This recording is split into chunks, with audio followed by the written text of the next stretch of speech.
శ్రీ శివాయ శ్రీ శివాయ. ఇంకా ఆ కాలంలో ఉన్నా చూద్దాం. 14 గీత కవులు. కవి హరిభట్టు. కాలం 1475 1535. వీరు ఘంటావధానం. ఇంకా రచన వరాహ పురాణం పూర్వభాగం, మత్స్య పురాణం, నరసింహ పురాణం, భాగవతంలోని కొన్ని స్కంధాలు. ఈ హరిభట్టు ప్రబంధ యుగంలో పురాణములను అనుభవించిన కవిగా చాలా ప్రసిద్ధికెక్కాడు. ఎంతమంది కవులు అందులో కాలగర్భంలో కలిసిపోయారు.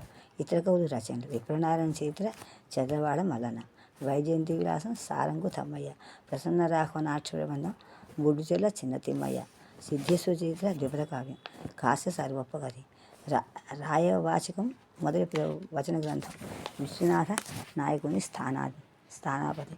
అది ఇంకా లాక్షణిక గురించి ఆలోచిద్దాం. లాక్షణిక మంజరి చూద్దాం. ఈ లాక్షణిక మంజరి నైషధం తిమ్మమంతది. లక్షణసార సంగ్రహం చిత్రకవి పెద్దన, కవి చింతామణి వెల్లంకి తాతంపట్టు, సులక్షణసారం నింగమకుంట తిమ్మకవి, కవిజన సంజీవిని ముద్దరాజు రామన. ఇంకా పెద్దన్న చిత్రకవి పెద్దన్న గారి లక్షణసార సంగ్రహం పెద్దిరాజు ఛందస్సు అనే పేరుతో చాలా ప్రసిద్ధమైంది. నింగమగుంట తిమ్మకవి గారి సులక్షణసారం బాలభుర ఛందస్సు అనే పేరు ప్రసిద్ధి.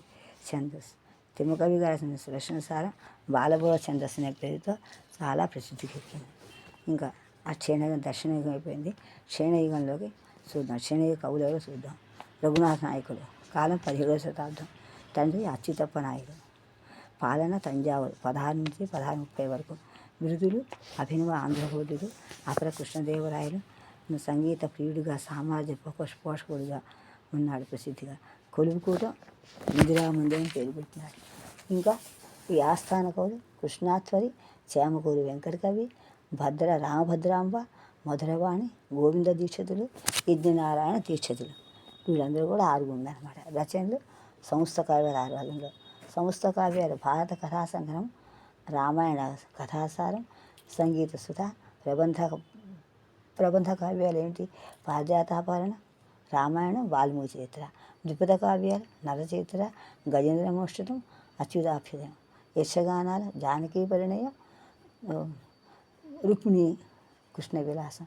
ఇలా దక్షిణాంధ్ర యుగంలో సంగీత సాహిత్యం మొదలైన వాటికి అన్నింటిలో కూడా స్వర్ణీయంగా సృష్టించే రసిక ప్రభువు రఘునాథ నాయకుడు.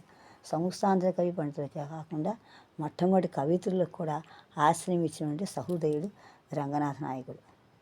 రంగనాథ నాయకుడు వెంకటముఖి, మధురవాణి అని మొదలైనటువంటి తెలుగు వారికి వీణా గురువు కూడా. సాహిత్యంలో నాయకాభ్యుదయ ప్రక్రియను రఘునాథ నాయుడికి ఆద్యుడు. మొట్టమొదటి ఆయన చేశాడు, నాయకుడే. రఘునాథ నాయకుడు యక్షగాన కవితా ప్రక్రియ ప్రియుడుగా, పోషకుడుగా చాలా పేరు పొందాడు. రఘునాథ నాయకుడు గొప్ప రామభక్తుడు.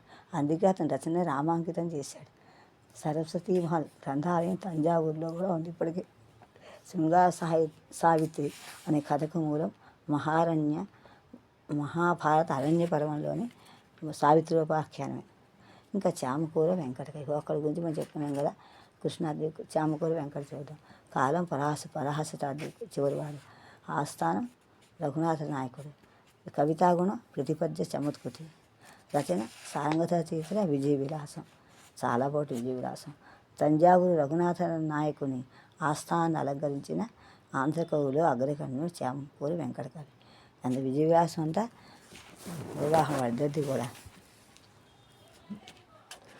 కృష్ణుని యొక్క కథ బాగుంటుంది. క్షేత్రంలో క్షితిలో నీ మార్గం ఎవ్వరికి రాదు అని చేమకూర వెంకట కవిని రఘునాథ నాయకుడు ప్రశంసించాడు.